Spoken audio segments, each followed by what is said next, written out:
नमस्ते, प्रणाम, सत श्री अकाल। गायत्री हियर। आज सुबह सुबह बहुत दिन अच्छा शुरू हुआ। सुहाना सा मौसम था। फिर मैंने अपने दिन की शुरुआत की। दिन की शुरुआत कुछ मीटिंग्स के साथ हुई। तो एक मीटिंग में कुछ बड़ी सी कंपनी में नए लोग अपॉइंट हुए। कोरोना की वजह से काफ़ी फेरबदलाव काफ़ी जगह पे काफ़ी कंपनीज़ में हुए हैं। तो जिन कंपनियों से मेरी डील होती है वहाँ पे भी कुछ चेंजेस हुए।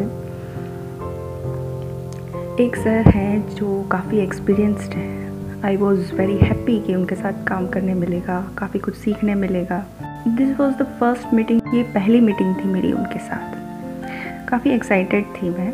चलो बिज़नेस आगे बढ़ेगा, कुछ नए लोग आए, कुछ नया सीखेंगे। उनका फर्स्ट वर्ड मीटिंग में था, Who the hell are you? I have 35 years of experience. What kind of experience you have? मैं तो हक्का बक्का रह गई। पता नहीं ये क्या बोल रहे हैं, कौन सा सवाल। मतलब इस तरह से मीटिंग की शुरुआत। Obviously I never said कि मैंने कभी नहीं कहा कि मुझे आपसे ज़्यादा एक्सपीरियंस है या मेरे पास 35 साल का एक्सपीरियंस है। I am always learning. मैं तो अपने स्टूडेंट से भी हमेशा सीखती हूँ। कुछ न कुछ सीखने हर किसी से मिलता है। इवन एक दिन का छोटा बच्चा होता है ना, वो भी हमें कुछ सिखाता है। क्या? निस्वार्थ और बहुत प्यारी सी स्वीट सी स्माइल करना बिना रीज़न। ये छोटे एक दिन के बच्चे से भी आप सीख सकते हो अगर चाहो तो, राइट? तो उसी के ऊपर से आज मुझे कहानी याद आई। रामायण तो आप सबने सुनी होगी। रामायण का ही एक प्रसंग लेते हैं। सीता जी अशोक वाटिका में थी। रावण उसे उठा के ले गया था, माँ को। और वहाँ पे हनुमान जी पहुँचे थे। सीता जी कहाँ है वो खबर लेने। तब का सीन है। रावण आया था सीता माँ से मिलने और भला बुरा उनको कह रहा था और हनुमान जी सुन रहे थे पेड़ों के बीच में छिपके। हनुमान जी को बड़ा गुस्सा आ रहा था और जैसे ही रावण ने अपनी तलवार निकाली सीता जी को उनका सर धड़ से अलग करने के लिए, हनुमान को बड़ा गुस्सा आया। उसे लगा कि मैं अभी छलांग लगा के जाऊं, रावण का सर धड़ से अलग कर दूं। पर उसी वक्त मंदोदरी ने रावण का हाथ पकड़ लिया। हनुमान जी सोच रहे हैं, हे भगवान, हे मेरे राम, ये आपने ये भी तय कर रखा था, ये काम भी आपने मंदोदरी से करवा लिया कि मैं वहाँ पे ना जाऊँ। मतलब मुझे बचाने के लिए, मुझे छिपाने के लिए ये काम आपने मंदोदरी से करवा लिया। फिर त्रिजटा आई। वो अपनी बात कह रही है कि कल रात उसने सपने में देखा कि एक बंदर आया और उसने पूरी लंका जला दी। अब ये सुन के तो हनुमान जी और चौंक गए। वो तो मन ही मन ये सोच रहे थे कि अरे मैं यहाँ आया तो हूँ, लेकिन इस इरादे से तो नहीं आया कि मैं लंका को जला दूँ। ये क्या बोल रही है, ये उनकी समझ में नहीं आ रहा था।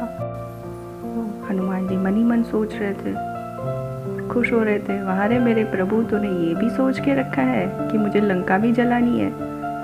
जैसी मेरी राम की इच्छा। ये किस्सा यहीं ख़त्म हुआ।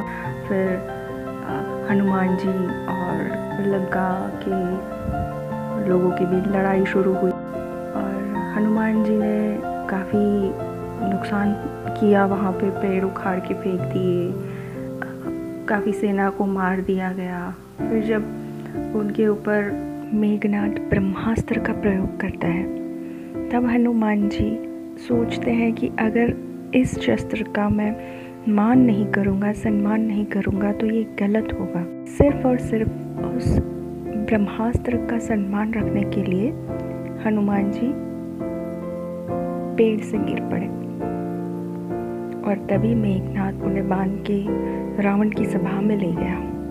उनको रावण के सामने पेश किया गया।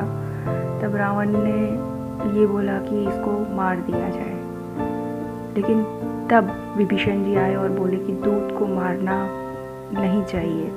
तब भी हनुमान जी सोच रहे थे वाह मेरे प्रभु, आपने ये काम भी कर रखा था मुझे बचाने के लिए। विभीषण जी से ये काम करवा लिया आपने। फिर जब रावण ने आदेश दिया, ठीक है दूध है, इसको मारेंगे नहीं, लेकिन इसकी पूंछ में कपड़ा बांध के उसको घी में डुबो के उसको आग लगा दी जाए, तब हनुमान जी मन ही मन मुस्कुरा रहे थे। ये तो त्रिजटा ने पहले ही बोल दिया था एक बंदर आएगा और आग लगाएगा। अब जब मुझे आग लगानी ही थी तो मैं यहाँ पे घी कहाँ से लाता, कपड़ा कहाँ से लाता और आग तो कहाँ से ही लाता। तो ये काम भी आपने कर ही दिया प्रभु यहाँ पे मेरे लिए। अब मेरा काम शुरू, लंका को जलाना। आपने ये सोच के ही रखा है कि मुझे जलानी है तो मैं जलाऊंगा। भगवान मन ही मन ये सोच रहे थे हनुमान जी कि हे मेरे राम, आपने ये काम लंका जलाने का काम भी रावण से करवा लिया।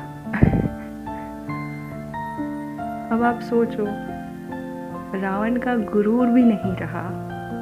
हम तो फिर भी इंसान हैं, किस खेत की मूली हैं हम। एक सांस खुद से लेके दिखा दो भैया, ले पाओगे?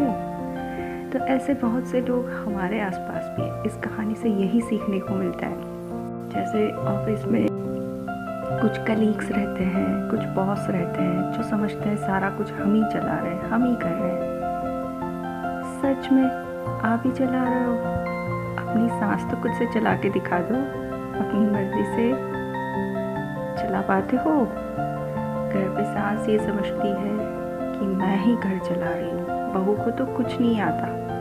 बहू समझती है मैं ही पढ़ी लिखी हूँ, सास को तो कुछ नहीं आता। सीरियसली कुछ नहीं आता, आप ही सब कुछ चला रहे हो। पेड़ का एक पत्ता उसकी मर्जी से हिलता है, आप और हम कुछ नहीं है उसके सामने। वही चलाता है, वही करता है, वही हरता है। हम तो बस गुरूर कर रहे हैं, मैं हूँ।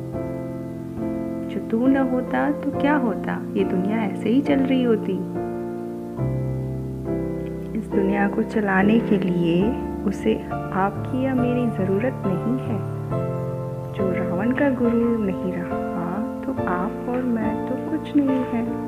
न था कुछ तो खुदा था, न होता कुछ तो खुदा होता। डुबोया मुझको मेरे मैं होने के गुरूर ने, न होता मैं तो क्या होता।